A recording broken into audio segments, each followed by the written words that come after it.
എല്ലാം സ്വപ്നം പോലെയാ തോന്നുന്നേ. അല്ല, അങ്ങനെയും പറയാൻ പറ്റില്ല. സ്വപ്നത്തിൽ പോലും കരുതിയിട്ടില്ല ഞാനൊരു MLA ആവുമെന്ന്. MLAയുടെ ഭർത്താവുമെന്ന് ഞാനും സ്വപ്നം കണ്ടിട്ടില്ല. ഇരട്ടി മധുരോ എനിക്കിപ്പോ ഈ ജീവിതം. ഇരട്ടിയോ? അമ്മ ഇന്നലെ തന്ന മധുരം അതാ ഒന്ന്. പിന്നെ ജനങ്ങൾക്ക് വേണ്ടി പ്രവർത്തിക്കാനുള്ള അവസരം കിട്ടിയത് 2. ആഹാ, അപ്പൊ ഞാൻ മധുരമല്ലല്ലേ? നന്ദു എന്ന് പറയുന്നത് ഞാൻ തന്നെയല്ലേ? ഞാൻ നന്ദു. അപ്പൊ അത് പ്രത്യേകിച്ച് പറയണം.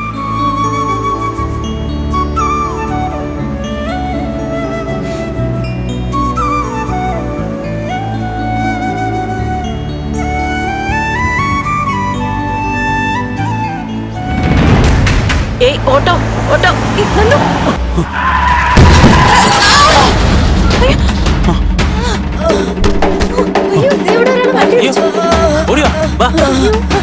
അയ്യോ അമ്മമ്മേ, ചേച്ചി. അയ്യോ അമ്മേ,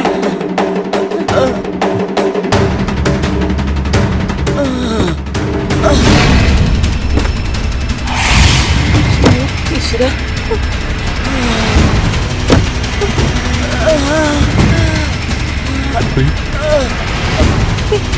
അമ്മേ, അമ്മേ, നന്ദു.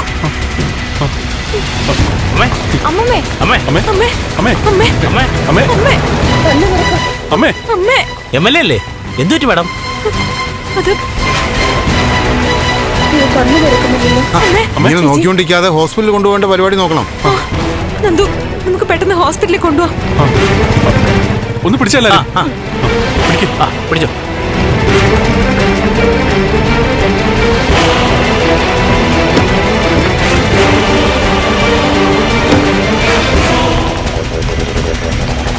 നന്ദു, പോവാം.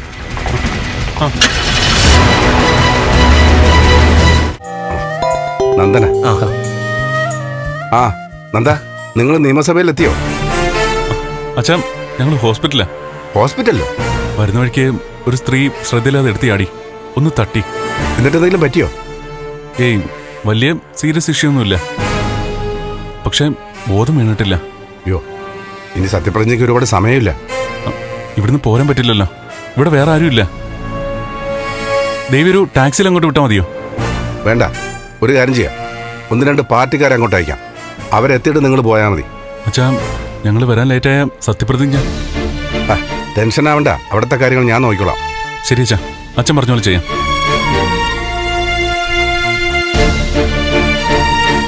സുധീറെ, പെട്ടെന്നൊരു വണ്ടി ഏർപ്പാടാക്കണം.